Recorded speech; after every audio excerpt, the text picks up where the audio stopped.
Hello ನಮಸ್ತೆ. ನನಗೆ ಎಷ್ಟೊಂದು ಜನ ಕೇಳ್ತಾ ಇದ್ರಿ ಕಂಪ್ಯೂಟರ್ ಸೈನ್ಸ್ ನಮಗೆ ಇಂಪಾರ್ಟೆಂಟ್ ಕ್ವಶನ್ಸ್ ಏನಾದರೂ ಕೊಡಿ ಅಂತ.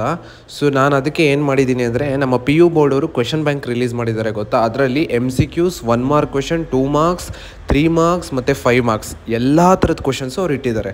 ನೀವು ಕರೆಕ್ಟಾಗಿ ಆ ಕ್ವೆಶನ್ ಬ್ಯಾಂಕ್ನ ಪ್ರಾಕ್ಟೀಸ್ ಮಾಡ್ಕೊಳ್ಳಿ, ಓಕೆನಾ. ಒಂದು ಕ್ವಶನ್ನು ಬಿಡ್ದಂಗೆ ಇವಾಗ ಕುತ್ಕೊಂಡು ನೀಟಾಗಿ ಆ ಕ್ವೆಶನ್ ಬ್ಯಾಂಕ್ನ ಓದಿ. ಕ್ವೆಶನ್ ಬ್ಯಾಂಕ್ ಲಿಂಕ್ನ ನಾನು ಕೆಳಗಡೆ ಕಮೆಂಟ್ ಸೆಕ್ಷನಲ್ಲಿ ಪಿನ್ ಮಾಡಿ ಇಟ್ಟಿದ್ದೀನಿ, ಓಕೆನಾ. ನೀವು ಅದನ್ನು ಕ್ಲಿಕ್ ಮಾಡಿ ನಿಮಗೆ ಕ್ವೆಶನ್ ಬ್ಯಾಂಕ್ ಸಿಗುತ್ತೆ. ಆ ಕ್ವೆಶನ್ ಬ್ಯಾಂಕ್ನ ನೀಟಾಗಿ ಓದ್ಕೊಳ್ಳಿ, ಓಕೆನಾ. ನೀವು ಅದೇ ಮಾಡೋಕ್ಕಾಗೋದು. ಇವಾಗ ಲಾಸ್ಟ್ ಮೂಮೆಂಟಲ್ಲಿ ಇದ್ದೀವಿ, ನಾಳೆನೇ ಎಕ್ಸಾಮ್, ಕರೆಕ್ಟಾಗಿ ಏನು ಬಿಡ್ದಂಗೆ ಓದ್ಕೊಂಡು ಹೋಗಿ. ನಿಮ್ಗೆ ಒಳ್ಳೆ ಸ್ಕೋರ್ ಬರುತ್ತೆ, ಓಕೆನಾ. ಚೆನ್ನಾಗಿ ನೀವು ಮಾಡ್ತೀರಾ ಎಕ್ಸಾಮು, ಬಿಕಾಸ್ ಅದರಲ್ಲಿ ಎಲ್ಲ ಥರದ ಕ್ವಶನ್ಸು ಇದೆ. ನೀವೇ ಒಂದ್ಸರಿ ಓದಿ ಕ್ವಶನ್ ಬ್ಯಾಂಕ್ನ, ಕ್ವಶನ್ಸ್ ನಿಮಗೆ ಗೊತ್ತಾಗುತ್ತೆ. ಸೊ ಒಂದು ಕ್ವೆಶನ್ನು ಬಿಡ್ದಂಗೆ ಆ ಕ್ವೆಶನ್ ಬ್ಯಾಂಕ್ನ ಪ್ರಾಕ್ಟೀಸ್ ಮಾಡ್ಕೊಳ್ಳಿ, ಓಕೆನಾ. ಬೇಗ ಹೋಗಿ ಪ್ರಾಕ್ಟೀಸ್ ಮಾಡ್ಕೊಳ್ಳಿ. ನಾನು ಲಿಂಕ್ನ ಪಿನ್ ಮಾಡಿ ಇಟ್ಟಿದ್ದೀನಿ, ಓಕೆನಾ. Thank you and all the very best.